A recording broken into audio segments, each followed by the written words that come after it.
Hi, welcome back to the Sports Desk. For our next story here, we're going to get back on the baseball diamond with South and North High. A year ago when North got the best of South, it sent the entire Pioneer League into a tailspin. That series was literally one of the main reasons we had a three-way tie for first come the end of May. And we all know things are just as tight this time around. So could we expect more mayhem or a little revenge? Colin Kushner brings you that story. The Pioneer rivalry between the South Spartans and North Saxons took a new turn this season. South took a dominant 9-2 victory in the first game of the series and scored 2 early runs in the second game to cap the regular season sweep. Well, we jumped on them early, a couple of runs in the first inning. We got a good base hit with a bags juice by Popovich, and then Carmona scored on a pass ball, which we put 2 on the board early, and that was important to get that momentum.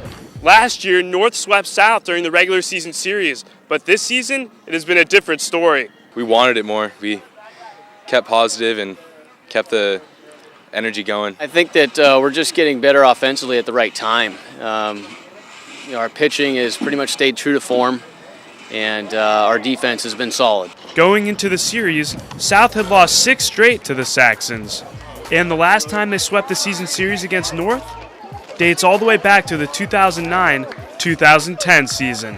From South High School, this is Colin Kushner reporting for the Sports Desk. Thank you, Colin. Both teams still have 2 more league series to play before the eventual league champ, or champs if it's anything like last year, will be crowned. As for the Saxons, they'll be closing it all out against this next team. It's easy to point out a team's top performer in any sport just by scanning through the box scores. Numbers don't lie, but stats can only tell part of a story. They can't tell us what makes an athlete great, and they certainly can't tell us what a team's been through, how close they are, or how they support each other. For Kyle Smith, a typical day includes an A on an exam and pitching a complete game. Well, he put in the work for the whole time for his academics, which a lot of these kids don't understand you have to do. And so his GPA speaks for itself, close to a 4.0. He's a perfectionist, to say the least.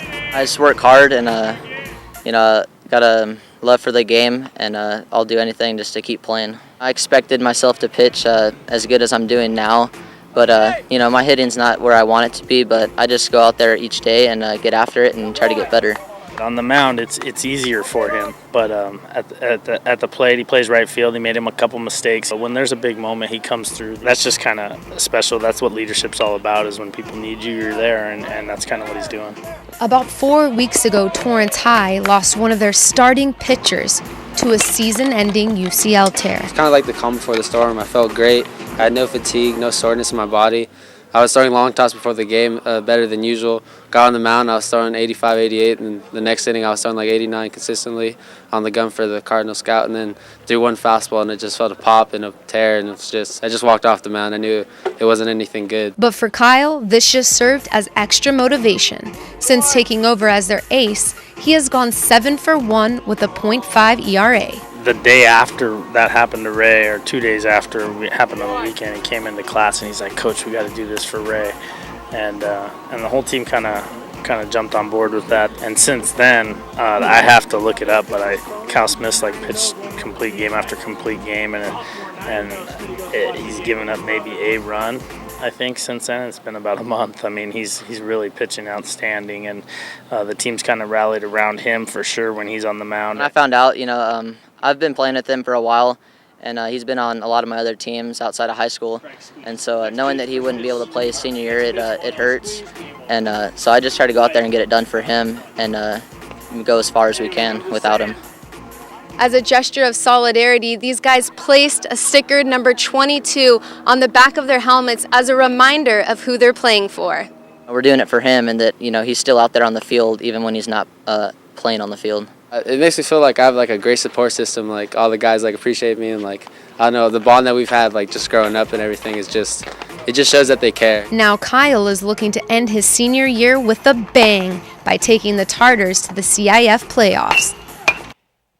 Thanks for that story, Sarah. If you haven't had a chance to see Kyle pitch, Your last regular season chance comes next week when the Tartars and the Saxons clash in a 2-game league series. Then it's all playoffs and off to college ball for Kyle. But before everybody else leaves for college and starts summer, time for our weekly plug on summer's Surfing for a Cure Surf Relay. It's not a contest. Think of it more like Relay for Life on the beach. We are still filling up the SportsDesk team with just about 6 weeks to go till the big day. Anybody watching the show right now, email us so you can pass on a little good karma. I promise you, it's a day of nonstop party waves at Torrance Beach.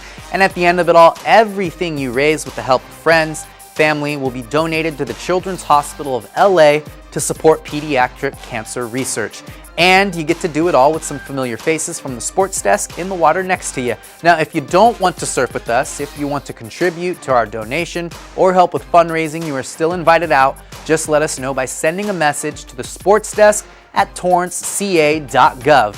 And finally, you want to reach out to us for any other reason at all, anytime, same email address, and you can always drop by our Facebook page to see what else we have in the works here week by week. All right, everybody, that wraps up another week with us here on the SportsDesk. We will see you next time. It's always a good time.